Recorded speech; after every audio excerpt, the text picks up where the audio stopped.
Ina Alhaji Abubakar Khalidu a matsayina ɗan Nijar wanda ke da inci duk abin da ke faruwa a siyasar Nijar na ya sa bakina. Don biye da siyasar harkokin Nijar ya san wannan abun zai faru amma ranar ne kawai ba sani ba.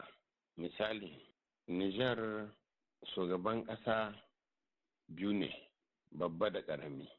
To, dalilin babu wanda zai iya zama shugaban ƙasa ka zartar da abu a ƙasa wani ya tada, to kaga akwai matsala.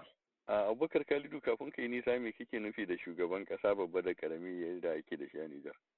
Ai wanda ya bada din bai sauka ba. Shi Muhammad Yusufu? Eh. To, ya ake bai sauka ba, muna ji.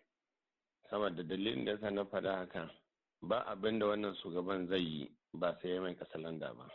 To Abubakar Khalidu, in haka ne kai me ra'ayinka, me kake so ka ga ECOWAS ta yi? ECOWAS ta yi a lallashi a tafi a gani. Mu gani saboda yau in an ECOWAS ta sa takunkumi ta matsa, ai talakawa da yake cewa talakawa ne za su wahala, ai su manya ba za su wahala ba. Sannan duk wani abin da za a shimfiɗa. An yanzu saboda rashin tsaro ne. Yawwa, dama na so in tambayi ka Alhaji Abubakar Khalidu cewa menene a matsayinka na ɗan Nijar sosai, menene kake tunani ya jawo aka yi ma juyin mulki?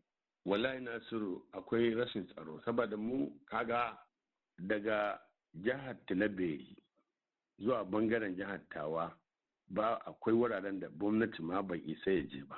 Talakawa ana kashe su a cikin gonakinsu, a gidajensu, a zo a yanke sarki, a yanke a kashe su, a bar mutane haka, a tada gari mata da maza da yara a tada. Yana sanar da cewa yanzu a tsakanin jihar Talabiri ɗaya ana iya samun makaranta kusan 800 wanda ba a karatu.